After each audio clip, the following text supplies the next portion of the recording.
अस्सलाम वालेकुम दोस्तों आज एक ऐसे मौजू के ऊपर ये वीडियो बना रहा हूँ मैं कि इसके ये देखिए कि फ़ायदे क्या हैं। एक तो ये है कि जिसने अमलियात शुरू किया है और बीच में छोड़ दिया है तो उसके जो ऊपर बंदिश लगती है, तो उसकी बंदिश का ये हिसाब होता है कि देखिए उसकी कारोबार की बंदिश लगेगी। दूसरी बात है कि अमलियात की भी बंदिश लग गई, घर में भी परेशानी शुरू हो जाएगी। अब इसके ऊपर आते हैं कि ऐसा होता क्यों है, ये समझाने की मैं कोशिश करता हूँ। ये होता इसलिए है कि देखिए जो मौकिल होते हैं वो अपने वक्त के पाबंद होते हैं।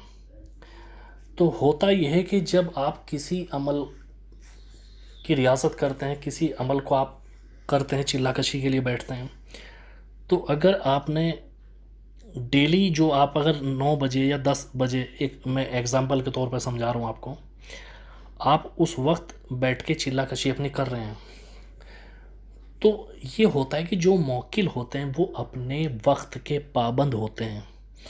वो 10 बजते ही आपके सामने आके बैठ जाएंगे, वो आपको नहीं नज़र आएंगे, लेकिन उनका आने का सिलसिला पहले ही दिन से शुरू हो जाता है।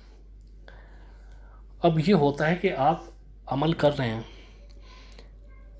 आपने 20 दिन अमल किया, 40 दिन का अमल था और 20 दिन के बाद आपने बंद कर दिया, तो जो मौकिल होते हैं वो लगातार आते रहते हैं और 20 दिन तक तो आपने अमल पढ़ा है तो तब भी आके बैठ रहे हैं, और 20 दिन के बाद जब आप नहीं आप बैठ रहे तो वो 10 बजे आके अपने वक्त के वो पक्के होंगे, वो आके बैठ जाएंगे, वो आपका इंतज़ार करेंगे। आप अमल नहीं कर रहे हैं तो उसके बाद वो उस इंसान के लिए बद्दुआ करते हैं कि इस आदमी ने हमें इबादत से हटा के अपने काम में लगाया और अब ये नहीं बैठ रहा, हम डेली आते हैं, तो जैसे इसने हमें परेशान किया, हमें बर्बाद किया, अल्लाह पाक इसको तू बर्बाद कर, तो वो उसके लिए बद्दुआ करते हैं।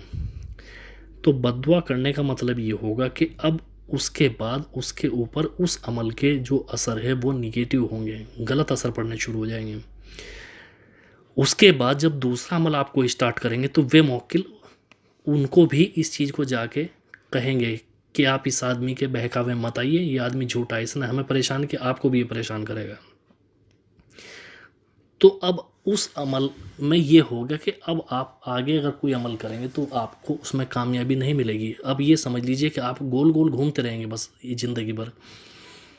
अब उसके बाद ये होगा कि फिर आप लिखेंगे कि हमें तो कामयाबी नहीं मिली, वजह यही है। तो जब भी आप कोई अमल, मैं ख़ास तौर से लिखता हूँ कि आपने पहले कोई अमल किया है क्या, तो जब कोई ये बताता है कि मैंने पहले अमल किया तो मैं सबसे पहले उसके नाम से और उसकी वालदा के नाम से यही देखता हूँ कि ये देखूँ कि इसके ऊपर कोई गलत असर तो नहीं शुरू हुआ है। बहुत से ये लिखते हैं कि जी हमारा काम बंद किया। भाई काम कोई बंधवाया यही ज़रूरी नहीं, आपने खुद भी बांध लिया, तो ये भी परेशानी का सबब बनता है। तो अगर कोई ऐसे फंस गया तो पहले उसको हटाना बहुत ज़रूरी है। तो बेहतर तो ये है कि जिसने आपको इजाज़त दी है, जो आपके उस्ताद हैं, उनसे कहिए, वो हटाएंगे। अगर आप हिसार के आमिल नहीं हो तो आपसे ये नहीं हट पाएगा, और अगर आप हिसार के आमिल है तो फिर आप हटा सकते हैं। ये तरीका होता है। जादू जो होता है, जादू जो आप काट सकते हैं, लेकिन जिन्नात का सामना आप नहीं कर सकते जब तक आप आमिल नहीं हो और एक बेहतरीन हिसार के आमिल नहीं हो। ठीक, एक तो टेम्परेरी हिसार है कि आप करने के लिए बैठ रहे हैं, आपने आयतल कुर्सी और चारों कुल किया और आप बैठिए, वो केवल आपकी हिफाजत के लिए है। लेकिन अगर आपका मामला बिगड़ चुका है तो तब मामला आपका और ख़राब है। फिर ये होता है कि जो मौकिलात होते हैं वो भी आपका सामना करते हैं, वो भी अपनी ताकत दिखाते हैं। तो ये मतलब होता है। ठीक, अब इसके बारे में बताता हूँ, चाहे वो मुस्लिम हो चाहे नॉन मुस्लिम हो, दोनों के लिए अलग अलग बताता हूँ। पहले आते हैं जो मुस्लिम हैं उनके लिए। देखिए करना क्या है, अगर कोई ऐसे फंस गया, पहले अमल किए हैं छोड़ दिए, या कोई गलती हुई है, या आप जो है ऊपर नीचे वक्त पे बैठे हैं, या आपने परहेज़ तोड़ा है।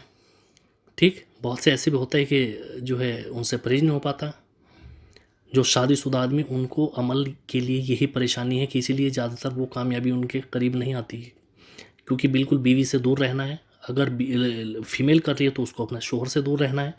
छोटा बच्चा है वो बिल्कुल अमल ना करें। ख़वातीन के लिए मैं ख़ास तौर से बता रहा हूँ, अगर प्रेग्नेंट है तो अमल ना करें। अगर किसी के घर में प्रेग्नेंट कोई लेडीज़ है भी तो वो भी उस घर में अमल ना करे, जेंट्स भी, ये बेहतर होगा। ये बताना बहुत ज़रूरी है। तो अब उसके बाद भाई ये करना है आपको कि अब ये देखिए कि जो आपका अमल था, जो आप लास्ट में कर रहे थे, मानने के बाद आपने पहले 10 अमल किए हैं, उनको छोड़िए। जो लास्ट वाला आपने किया है उसके टोटल नंबर देखिए कि आप कितनी बार आप पढ़ रहे थे। ठीक, मानने की बात आप वो 3125 बार पढ़ रहे थे। तो सबसे लास्ट में देखिए, जो सबसे लास्ट में वो है 5, यानी कि 25 में बाद में 5 हैं। तो अब आपको करना क्या है कि आपको जो 5 है, 5 देखिए, अब आपको एक आदमी को खाना खिलाना है। ठीक, अगर 2 से पूरा पूरा कट गया, ठीक, अब इसमें देखिए 1 बचेगा। ठीक, तो इसमें ये देखिए कि अगर 5 है तो आपको एक आदमी को खाना खिलाना है जिस दिन आप ये अमल शुरू करेंगे। अगर 6 हैं तो 2 आदमियों को, अगर 7 है तो 1 आदमी को, अगर 1 है तो 1 आदमी को, अगर 2 है तो 2 आदमियों को। इस तरह से जो जोड़ी है, मेरा मतलब ये है, जो जोड़ी है तो 2 को खिलाना है, सिंगल है तो 1 को खिलाना है। जब ये अमल आप करें, इसकी जो करने की जो वक्त है वो, उसमें कोई उरुजमा की ज़रूरत नहीं है, जब चाहे जब कर सकते हैं। लेकिन जिस दिन करें उस दिन एक आदमी को या 2 आदमियों को खाना खिलाना ज़रूरी है, वो चाहे हिंदू हो चाहे मुस्लिम हो। ठीक, पैसे नहीं देने हैं, खाना खिलाना है। खाना भी खिलाना, पानी भी देना उसको। एक चाहे 10 रुपए की वाली बोतल ही लेके आप दीजिए, लेकिन दीजिए भाई, खाने के बाद ये लीजिए पानी भी। ठीक, और अब अपने लिए दुआ करिए कि अल्लाह रब्बुल इज़्ज़त, मैं जिस परेशानी में हूँ, मैं जिस रुज़त का शिकार हो गया हूँ, जिस बंदिश का मैं शिकार हो गया हूँ, अल्लाह रब्बुल इज़्ज़त इस मुसीबत से मुझे निकाल दीजिए। मुझसे जो गलती हुई है, जो भी इस इस्म के मौक्किलात हैं, मैं उनसे हाथ जोड़ के माफ़ी मांगता हूँ कि मुझसे गलती हुई, मैंने आपको परेशान किया है। अब ये आप कह के खाना खिला के वापस आइए। अब आपको करना क्या है कि आपको एक, मैं चीज़ बता रहा हूँ वो आपको पढ़नी है। पढ़नी कितनी बार है ये भी आपको बता देता हूँ। ये आपको 11 दिन तक लगातार आपको 1100 मरतबा पढ़नी है। दरूद शरीफ अव्वल आखिर इसमें नहीं पढ़नी है, ये पढ़ना है ला इलाहा का कोट, इल्लल्लाह की खाई, शाह मर्दान की चौकी, मोहम्मद मुस्तफ़ा सल्लल्लाहु अलैहि वसल्लम की दुआई। ये आपको पढ़ना है 1100 बार। ठीक, तो 11 दिन पूरे होने के बाद कोई भी सफ़ेद चीज़ लेके, सिरनी, उस पर दम करके, दरूद शरीफ वगैरह पढ़ के, फातिहा दे के, ठीक, वो बच्चों में तकसीम कर देनी है। इंशाल्लाह आपका मसला खुल जाएगा। ये फातिहा देनी ज़रूरी है 11 दिन पूरे होने के बाद। वक्त आप कोई भी रख लीजिए, रात में इंशाल्लाह पढ़िए। नमाज की पाबंदी रखें और अल्लाह से हर नमाज के बाद तौबा करते रहे कि अल्लाह पाक, मुझसे जाने जाने में गलती हुई है, गलती को मानिए। ठीक, ये तो हो गई मुस्लिम के लिए। अब नॉन मुस्लिम की बताता हूँ आपको।